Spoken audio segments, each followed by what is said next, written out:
Well, this is Mahayogi broadcasting live from a secure, undisclosed location deep in the heart of Mexico. And we're here to continue with Gita Talks, our discussion of the Bhagavad Gita. Om Jnana Timrandasya Gyananjana Shalakaya Chakshuram Militam Jena Tasmai Shri Gurave Namaha. I was born in the darkest ignorance, and my spiritual master opened my eyes with the torch of knowledge. I offer my respectful obeisances unto him. And this book is really the torch of knowledge, the Bhagavad Gita. I have it in a few different presentations. That's the translation by Bhaktivedanta Swami. This is the translation by His Divine Grace Bhakti Rakshak Sridhar Goswami. Srimad Bhagavad Gita, the hidden treasure of the sweet absolute. And I'm reading from both these books, as well as the commentary of Baladev Vidyabhushan, who was a 17th century Vaishnava, and as well as Vishwanath Chakrabarti Thakur, who's also a famous commentator on the Bhagavad Gita. And we're reading the Bhagavad Gita from the Vaishnava perspective. Sarvopanishado Gavo, Dogda Gopalanandana, Parto Vatsa Sudhir Bhokta, Dugdam Gitamritam Mahat. So this is the nectarine milk of the Bhagavad Gita. The Gita Upanishad, or Bhagavad Gita, is the essence of all Upanishads, and it's just like a cow. Lord Krishna, who's famous as a cowherd boy, is milking this cow. Arjuna is just like a calf. And learned scholars and pure devotees are to drink the nectarine milk of the Bhagavad Gita. So when we left off, we just finished the 11th chapter, which is a discussion of the Vishvarupa Darshana Yoga, the universal form of Krishna. And at the end of the chapter, it's a very nice verse where Krishna explains to Arjuna. He says, Mat karna krin mat paramo mad bhakta sangavarjitaha nirvarai sarvabhuteshu yasamam etipandava. He says, my dear Arjuna, he who engages in my pure devotional service, free from the contamination of karma and gyan, who works for me, who makes me the supreme goal of his life, and who is friendly to every living being, he certainly comes to me. So this is a very nice verse by Krishna, because he's kind of summarizing the previous arguments that have been given. Because the Gita, of course, talks about karma and gyan and bhakti. But Krishna here is saying, Mad Bhakta Sangavarjitaha, one who is my devotee, engaged in my devotional service. This is better than karma and gyan. And he also says, Nirvarai sarvabhuteshu, one who has no enemy, nirvarai, among all living entities. So the Bhagavad Gita is not about war or making enemies. It's about peace and finding your inner truth. And Prabhupada comments, he says, anyone who wants to approach the supreme of all personalities of Godhead on the Krishna Loka planet in the spiritual sky and be intimately connected with the supreme personality, Krishna, must take this formula as stated by the Supreme himself. Therefore, this verse is considered to be the essence of Bhagavad Gita. Bhagavad Gita is a book directed to conditioned souls who are engaged in the material world with the purpose of lording it over nature and who do not know the real spiritual life. So our days are taken up with trying to construct our little pleasure palace here in the material world. I can hear some people next door banging around, building a house, and they're making a beautiful garden with nice trees. And their plan is to live here forever in the material world, but you can't do that.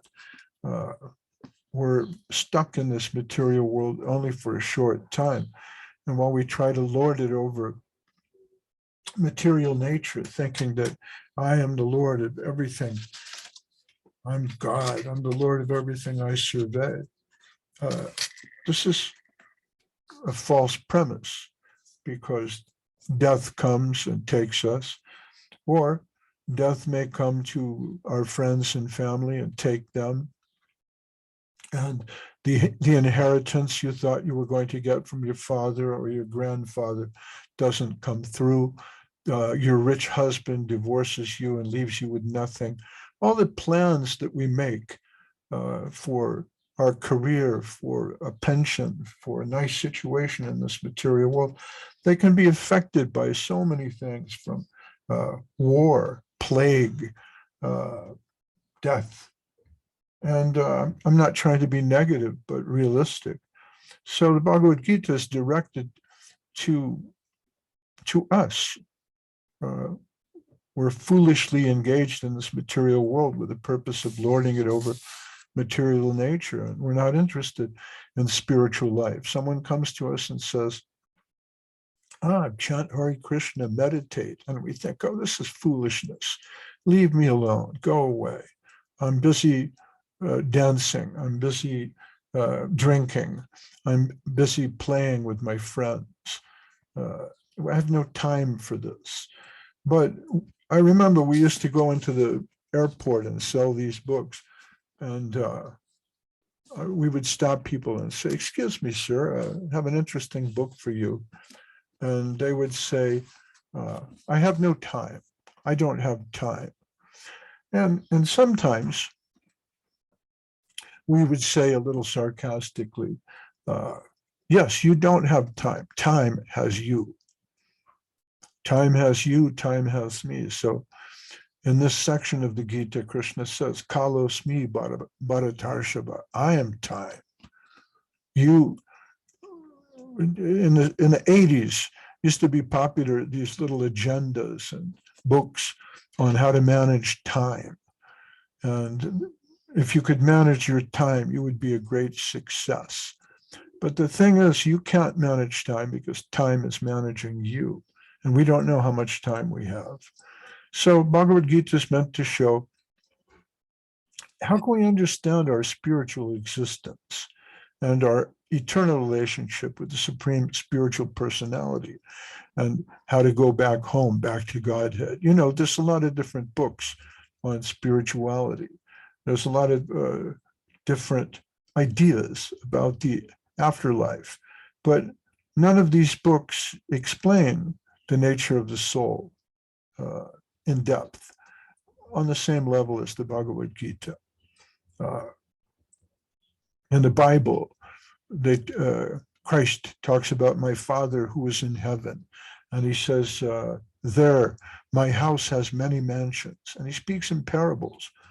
But he doesn't describe the nature of the Atma or the Paramatma, or how we came into this material world, or what is the transitory nature of this material world. Whereas all of that is found in Bhagavad Gita. Now, this verse clearly explains the process by which one can attain success in spiritual activity, devotional service. So Krishna says, mat karma krin mat paramo, mat karma krit. He says, do my work, do the work of God, do the work of God in this world. That's good. That's a good thing. Do the work of God. Mat parama, consider me as God. But even better, Mad Bhakta, be my Bhakta, be my devotee. Sangha Varjita, be free from the contamination of karma and jnana, of fruitive activities and mental speculation. That doesn't mean that you can't work. In another part of the Gita, Krishna says everyone has to work. We can't not work. In Buddhism, we try to avoid all material activity and stop work, but you can't. So it's not possible. As long as you're breathing, you're in this world struggling to survive, you're engaged in karma. But that isn't the point. The point is learn to work in such a way that your karma is not reactive. It doesn't create problems for you and for other people. And at the same time, do it for God, do it for Krishna. How do you work for Krishna? Prabhupada comments, as far as work is concerned, one should transfer his energy entirely to Krishna conscious activities. Now, this is subtle. It's not easy. You need help. You need sangha. You need association. Probably you need guidance from the guru. One of the things my guru told me was to work on the scriptures. So I helped publish these books, like Sri Guru and His Grace.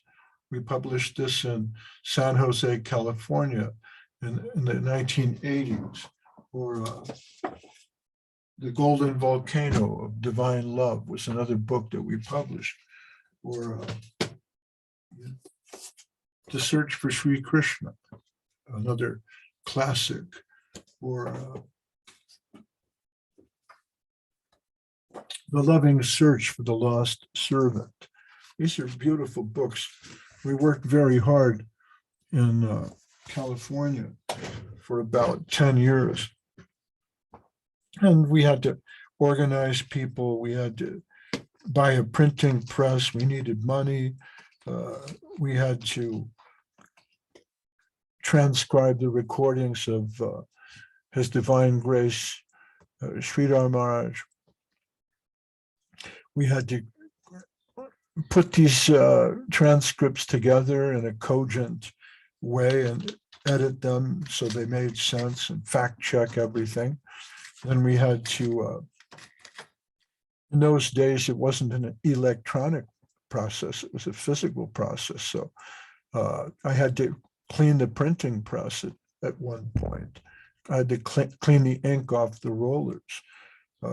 And then we had to print the books and travel around the world and try to get people interested in the message. And now, 35 years later, people are still reading these books. I give this as an example because in the printing of a book, there are many different kinds of karmic activities that you have to engage in: buying paper, cutting the paper, putting gasoline in the car to go buy the paper. There's so many different things that appear to be karmic, but really they're about service to Krishna. So Prabhupada says, as far as work is concerned, one should transfer his energy entirely to Krishna conscious activities. Bhakti Rasamrita Sindhu of Rupa Goswami has a very nice advice about this. This is one of those verses that everyone memorizes. Anasaktasya vishayan yatarham upayunjataha nirbandha Krishna sangande yuktam vairagya uchate. So yukta vairagya, the word yukta, it's like yoga. Yukta, it means practice, a practical thing. Yukta vairagya. Vairagya means renunciation. So in India, there's the Naga Babas who wander around the Himalayas completely naked. And that's one kind of renunciation. I was told, I don't know if this is true, but I was told that There's, of course, vegetarians and vegans, and then there's fruitarians who live simply by eating fruit. And on another level of renunciation, there are those who live simply by drinking the water of the Ganges, because the water of the Ganges in certain places is impregnated with herbs and spices, and you can actually live just by drinking the water. And then there are more advanced yogis who live simply by breathing air. So there's breatharians. So I'm not qualified to be a breatharian. It's a little too much. Or to wander around completely naked. But this sort of extreme renunciation is not part of our point of view. That's vairagya, but it's not yukta vairagya. Yukta vairagya means you may need to drive a car for Krishna. You may need to go to the airport and sell books for Krishna.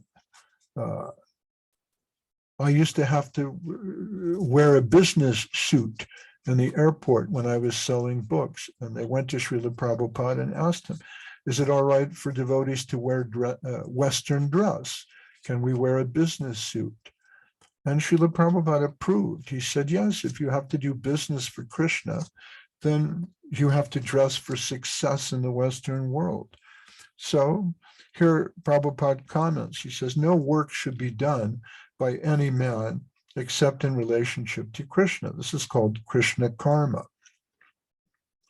One may be engaged in various activities, but one should not be attached to the result of his work.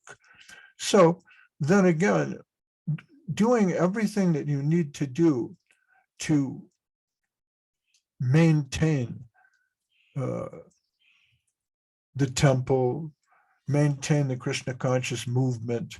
This is one thing. You may need to make a business. Doing a business for personal profit, this is not recommended. Why? Because you become attached to the results. And the more you become attached to the results, the more it begins to smell like karma. Anasaktasya vishayan yatartam upayunjita nirbandha Krishna sambandhe yuktam vairagyam uchite. So Srila Prabhupada tries to explain here, one should not be attached to the result of his work. The result should be done only for him. So how do you know that? How do you know that what you're doing is Krishna conscious or it's being done for him? Well, a good way is talk to your friends, the other devotees. It's important to have a kind of sangam. Without the sangam, you don't really have any check or balance. And if your devotee friends tell you, hey, what are you doing? This is wrong. You shouldn't be doing this. You can debate them and fight them and say, no, this is my vision. But at some point, you should take note of what the other devotees are saying. And then again, superior to the advice of the devotees is the advice of your guru. Now, you may not get a lot of association with your guru. Maybe you meet him once when he's traveling. Narada Muni explains that he was blessed by the association of certain saints who passed through, and he did service to them. And that's how he became enlightened. Vyasadeva meets Narada Muni when he's frustrated after having written the Mahabharata. And Mahamuni Narada tells him, well, you didn't explain the position of Krishna thoroughly. He's there in the Mahabharata. There's the Bhagavad Gita. But you didn't go further and explain his pastimes and his greatness and his sweetness. So you need to do that. So Vyasadeva acts on Narada Muni's instructions, and he writes the Srimad Bhagavat Purana, which is 18,000 verses. We don't see that Narada Muni and Vyasadeva consult each other. Vyasadeva doesn't go back to him and say, okay, I've written these verses. What do you think about this? I put this in the first canto of the Bhagavatam. How do you look at that? Should I change anything? He doesn't have that kind of personal association with his Gurudev. And so it goes. In the Chaitanya Charitamrita, Sri Chaitanya Mahaprabhu instructs Sanatana Goswami. It's a large chapter in the book, and he instructs Rupa Goswami. But later, Rupa and Sanatana, they go to Vrindavan. They don't spend their whole life in Jagannath Puri with Sri Chaitanya Mahaprabhu. So you may not get day by day personal instruction from your Gurudev, but he may give you some general idea. Srila Bhaktisiddhanta Saraswati Thakur and Bhaktivedanta Swami, the author of our Bhagavad Gita translation, Srila Prabhupada did not get personal association with Bhaktisiddhanta. He met him on a few different occasions at festivals. And Bhaktisiddhanta told him, well, if you get money, print some books. It's very important that we print books in English. So years later, Srila Prabhupada, Bhaktivedanta Swami, published the Back to Godhead magazines. And much later, in his 60s, he went to Vrindavan and started working on his translation of the Srimad Bhagavatam, which he eventually took to the United States and began preaching in New York. But by this time, Srila Bhaktisiddhanta had disappeared in the 1930s. So Prabhupada went for years and years with no association from his Gurudev. It's sad if we don't get to hear from our Gurudev on a regular basis, detailed information on how to become more Krishna conscious. But we do what we can. My Gurudev was Srila Prabhupada, and then I took shelter of Srila Sridhar Maharaj. I took the Gayatri mantra and Sannyas mantra. I heard from him. Later on, I was fortunate to have some association from Govinda Maharaj. But you may not get that kind of intense association from your guru for your entire life. So you have to take his instructions to heart and do your best to engage in Krishna conscious activities. That doesn't mean that you have to live in a temple all the time. Not everyone can do that for all kinds of different reasons. We fall in love, we get married, we have a career. People who live in temples are special. Ashrams are special. The word ashram means shelter. So sometimes it's raining and you take shelter under a tree. It's a beautiful tree. It's giving you shelter from the rain. But you may not take that kind of shelter for the rest of your life. You can't stay in an ashram forever. Some people can. They're special folks. Prabhupada continues. He says, one may be engaged in various activities, but one should not be attached to the result of the work. So that's the key point. Do your service, but don't make it a business. Don't expect to get something in return. You may, it's possible, you may get something in return.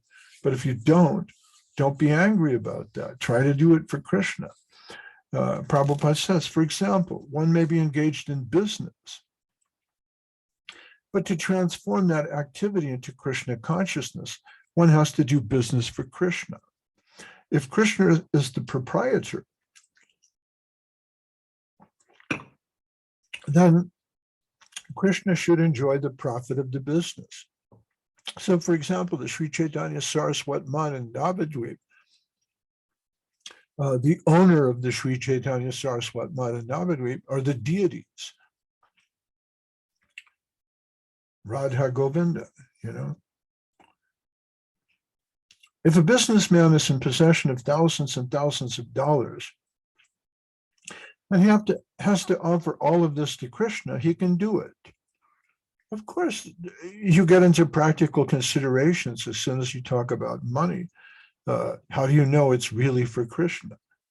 But Prabhupada continues, instead of constructing a big building for personal gratification, he can construct a nice temple for Krishna and install a deity of Krishna and arrange for the deity's service, as is outlined in the authorized books of devotional service. This is all Krishna karma. One should not be attached to the result of his work, but the result should be offered to Krishna, and one should accept as prasadam the remnants of offering to Krishna.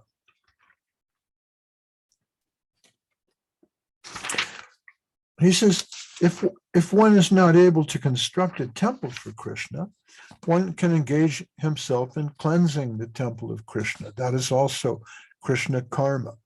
So Prabhupada is giving you all these ideas. How can you engage in devotional service? He says, one can cultivate a garden. Okay, so say you can't make a temple, but you have a little deity of Krishna in your home. You can make a garden and offer the flowers to Krishna. Krishna is not demanding. He wants love, but he's not demanding. In the 10th chapter of Bhagavad Gita, he says, Patram pushpam palam toyam. You can offer me a fruit or a flower. You don't have to give me millions of dollars.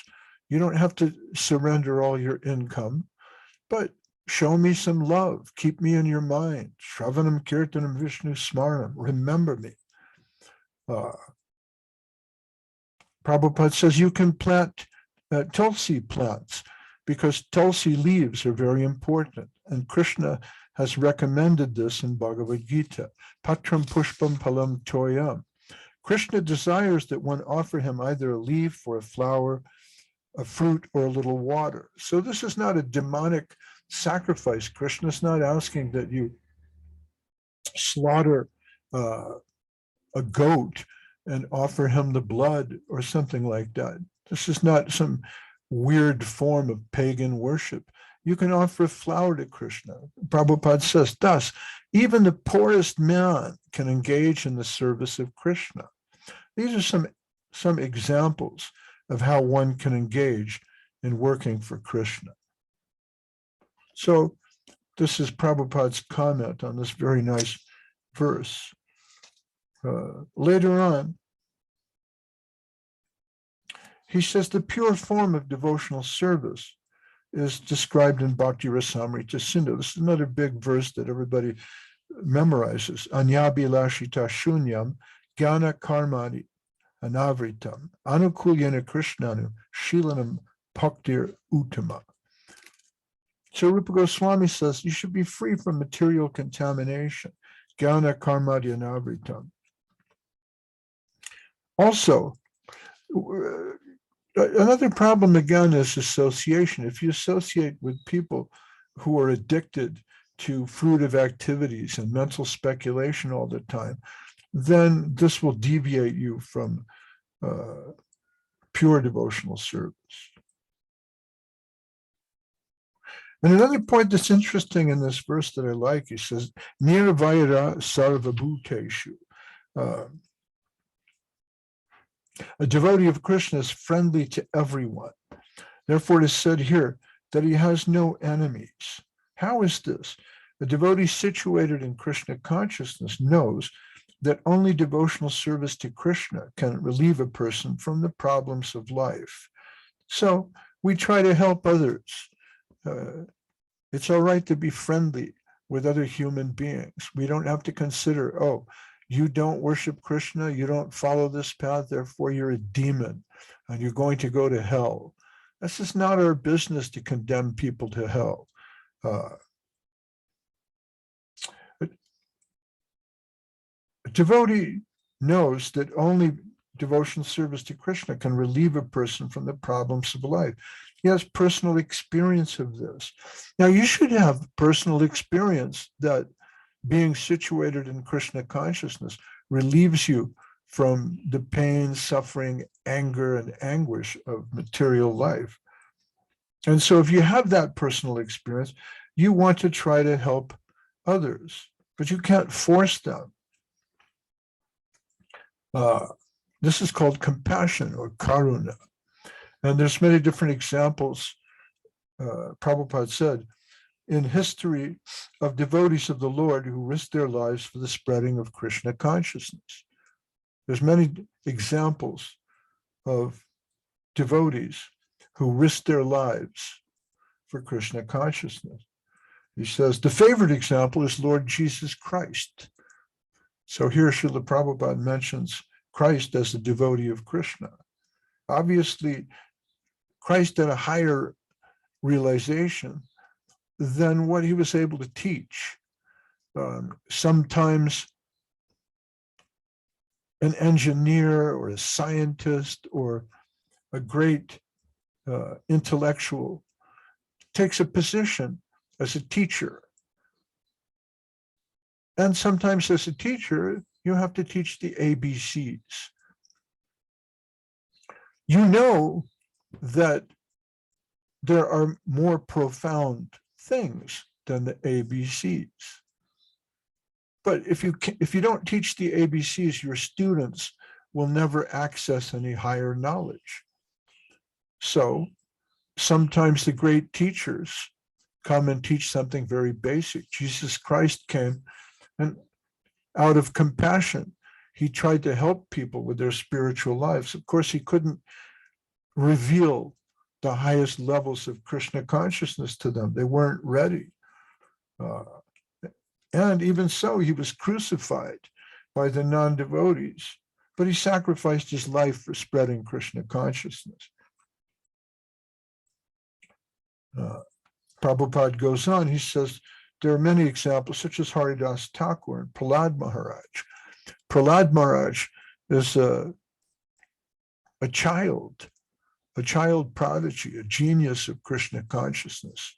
And yet he's persecuted by Hiranyakashipu. Why such a risk? Because he wanted to spread Krishna consciousness, and it's difficult. Haridas Thakur was persecuted by the Muslims, whipped through 27 different markets. Why did he take a risk? Why didn't he just say, oh, okay, I can't say anything? Sometimes we have to speak up for our principles, even if it's a risky thing to do. Why take a risk? They wanted to spread Krishna consciousness, and it's difficult. A Krishna conscious person knows that if a man is suffering, it is due to his forgetfulness of his eternal relationship with Krishna. So, devotees, we try to be merciful and we try to help others. And I'm still finishing the 11th chapter. So in summary, in summarizing the 11th chapter, the universal form of Krishna, which is a temporary manifestation, and the form of time, which devours everything, and even the form of Vishnu, four-handed, have all been exhibited by Krishna here. Thus, Krishna is the origin of all these manifestations. It is not, Prabhupada says, it is not that Krishna is a manifestation of the original Vishvarupa. Krishna is the origin of all forms. There are hundreds and thousands of Vishnus, but for a devotee, no form of Krishna is important, but the original form, two-handed Shyamasundar. In the Brahma Samhita, it is said that those who are attached to the Shyamasundar form of Krishna in love and devotion can see him always within the heart and cannot see anything else. One should understand, therefore, that the purport of this 11th chapter is that the form of Krishna is essential and supreme.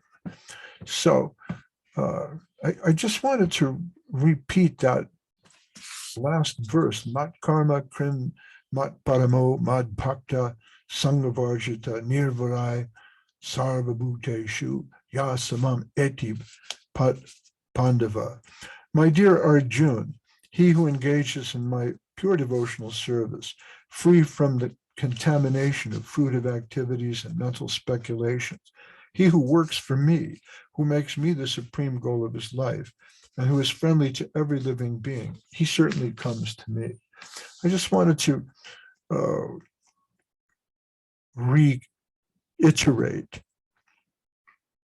that last verse in the 11th chapter because it's an important verse.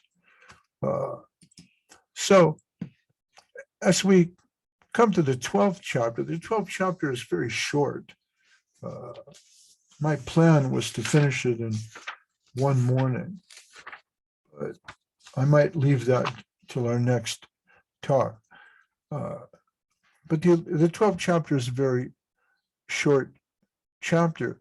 And what it does is it zeroes in on bhakti as the supreme form of worship, as the supreme religion, the supreme yoga. So looking back, you can think of the Gita as being divided into three important sections. And the first section of 6 chapters talks about Atma Gyan and explains that the living entity is a non-material, eternal spirit soul, and that the spirit soul can elevate himself to self-realization through different yoga practices, and mentions the idea of karma yoga, sacrifice, jnana yoga, meditation, ashtanga yoga practice, but finally concludes that the best form of yoga is bhakti yoga. And in chapter 4, Krishna describes his transcendental position as the Supreme Personality of Godhead and explains the importance of guru and the disciplic succession.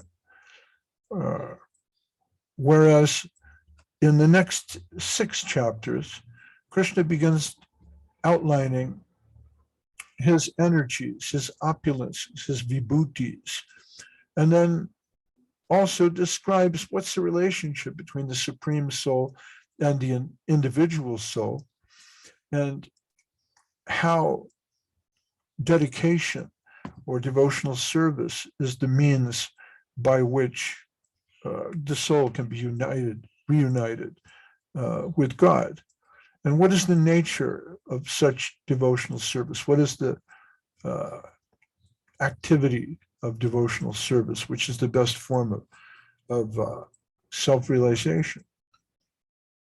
And also, Krishna is asked by Arjuna to provide some sort of a vision, some kind of proof.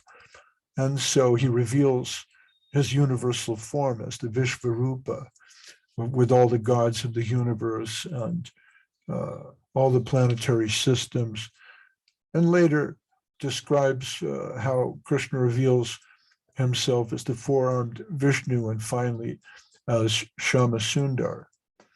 So our next chapter is called Devotional Service or Bhakti Yoga.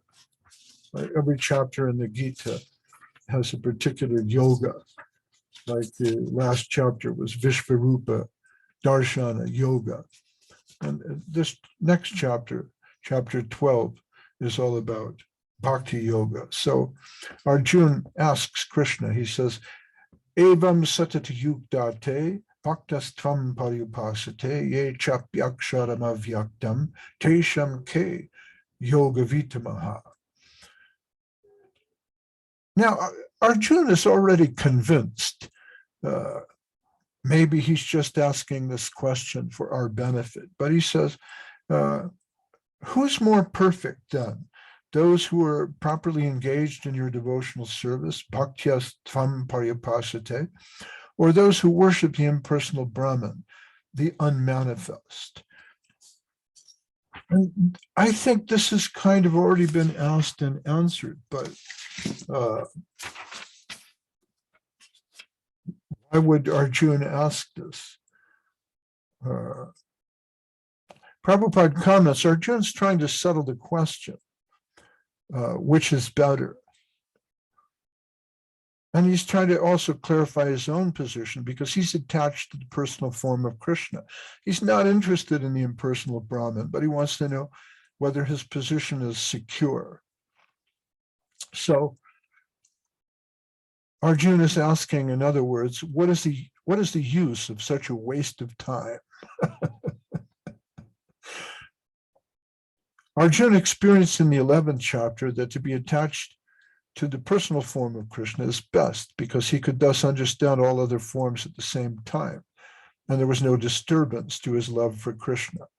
This important question asked of Krishna by Arjuna will clarify the distinction between the impersonal and personal conceptions of the absolute truth. So Krishna replies, he says, Sri Bhagavan Uvacha, Maya Veshya Mano Yemam Nitya Yukta Apasate Shradhaya Parayopetas Teme Yuktatama Mataha. He says, those who fix their mind on my personal form and are always engaged in worshiping me with great faith and transcendental love are considered by me to be most perfect. So there's Arjuna's answer. He says, whoever concentrates on his personal form and worships him with faith and devotion is considered most perfect in yoga. A pure devotee is constantly engaged. Sometimes he chants, sometimes he hears or reads books about Krishna, or sometimes he cooks prasadam or goes to the marketplace to purchase something for Krishna, or sometimes he washes the temple or the dishes. Whatever he does not let a single moment pass without devoting his activities to Krishna. Such action is in full samadhi. And I think I'd like to leave it there because I think that's a nice positive note to end our reading on. I don't want to take too much of your time because I know your time is precious. One time when I was in the Laguna Beach temple, I was a kind of a novice devotee.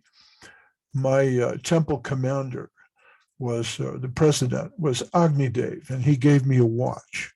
Not this one. I'd like to say it was this one, but it was a Timex. And I said, well, thank you. Why are you giving me this watch? In fact, he gave a watch to Badahari, our Sankirtan leader, and Jumila, another devotee. The three of us used to go on Sankirtan. I said, but we have no interest in time. Of course, we were hippies back then.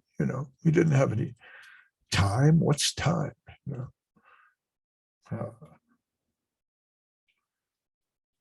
So I said, why are we worried about time? And Agnidev told us, well, this is so you know how much time you're wasting. How much of Krishna's time are you wasting? And I thought that's pretty good. I'm wasting 10 minutes of Krishna's time now. So I don't want to waste any more of your time by sitting here and acting like I'm some kind of an authority on the message of the Bhagavad Gita. But everyone has a particular service. And at the present moment, this is one of the things that I do as my service. I try to explain and repeat the message of the Bhagavad Gita as I have understood it. And this is an excuse to draw some people together from around the planet while there's war outside and there's plague and pestilence and corruption. We have a small gathering of people from different places around the world, from Israel, from India, from Russia, from Ireland, from Ukraine. And some of these countries are at war, but we are not. We're all lovers of Krishna and lovers of the spirit and the Atma and the Hare Krishna mantra. So my little talk here gives us an excuse to pretend that we understand something about the Bhagavad Gita and brings us together in a sangha. And the Sangha is very, very important. You know, after Shraddha or faith, there's Sadhu Sangha and Guru. And maybe we all have different gurus. Maybe some of our gurus are no longer present on this physical plane, but they're giving us guidance from far away. And so I thank all of you, Namachintamani, Sevarupa, Pranashish Prabhu. They're in Ireland. I'm making a plan to go and visit you. I don't know if that's going to work, but we'll see what happens. Making plans is another way to stay Krishna conscious. So if I'm making a plan to visit Pranashish, I'm thinking, oh, I will see those devotees in Ireland. I will see all those Krishna conscious people in Vaishnavas, and we will talk about Krishna Lila. And maybe I'll visit Milan and Roma. I'll get to talk to Vrajasundari and Madhusudana Maharaj and all my friends. And in this way, we keep hope alive. We keep the Sangha alive. And don't concentrate on the bad things, the negative things that upset us. You know, if we're upset by things the other devotees do, we're also thinking of the devotees. So in a crooked way, that's also positive. As Srila Sridhar Maharaj used to say, every wave is favorable.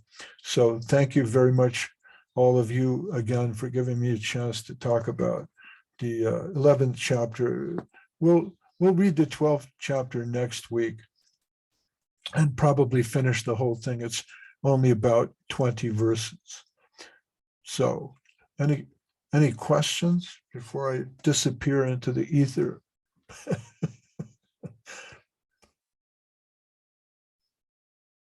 Nope. Okay. Hare Krishna, thank you very much, Mahayogi Prabhu. Jai Mahayogi Prabhu ki Thank you. jai. Bhaktivinoda ki jai. Sridhar Maharaj Bhaktivinoda ki jai. All devotees. Hare Krishna. Yes. Dandavats. Please accept my obeisances. See you next week. Dandavats. Dandavats. Dandavats.